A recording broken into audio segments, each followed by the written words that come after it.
काही लोकांचा सकाळीच भोंगा वाजतो। मुख्यमंत्री एकनाथ शिंदे यांनी राऊतांवर अप्रत्यक्ष टीका केली। भोंगा वाजवणाऱ्यांना बांबू लावला पाहिजे असं शिंदेंनी म्हटलं। मुख्यमंत्री यांच्या टीकेला राऊतांनी जोरदार प्रत्युत्तर दिले। टीका करताना संजय राऊतांची जीभ घसरली। काही लोकांना बांबू पण लावायला पाहिजे।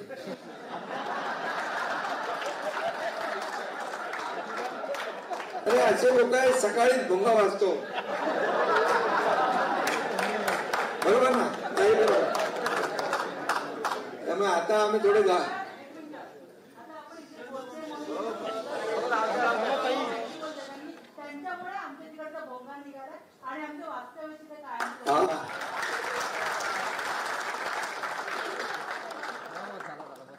एक भोगा निघालाय तो दुसरा चालू आहे।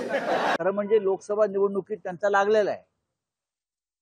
लोकसभा निवडणुकीमध्ये त्यांच्या महायुतीला आम्ही सगळ्यांनी मिळून जो बांबू घातलेला आहे तो बांबू अजून निघालेला नाहीये। तो काढण्याचे ते प्रयत्न करतायत, त्याच्यामुळे त्यांना स्वप्नात सुद्धा बांबू बांबू दिसतो, एवढा आतमध्ये गेलेला आहे तो बांबू। आणि विधानसभेला हा बांबू आरपार जाईल हे लिहून घ्या।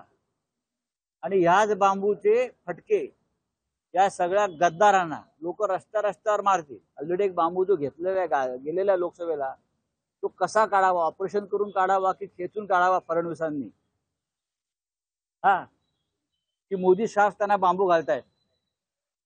तर या आता बांबूवरती ते आता अभ्यास करतील आणि कदाचित त्यांना बांबूवरती अभ्यासावरती एखादी डिग्री मिळू शकते बोगस। मुख्यमंत्र्यांनी जे काही बांबूचं उदाहरण दिलं होतं ते इतर माध्यमातून होतं, पण ह्यांना ते टोचलं। खऱ्या अर्थानं आम्हाला बांबू लावायची कुणाची ताकद नाही हे आम्ही वारंवार सिद्ध केलेलं आहे।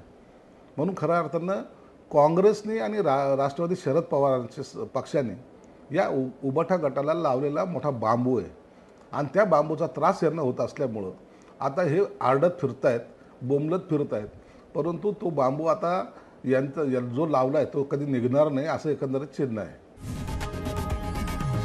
लोकशाही मराठी ऐका, पहा, जागरूक रहा।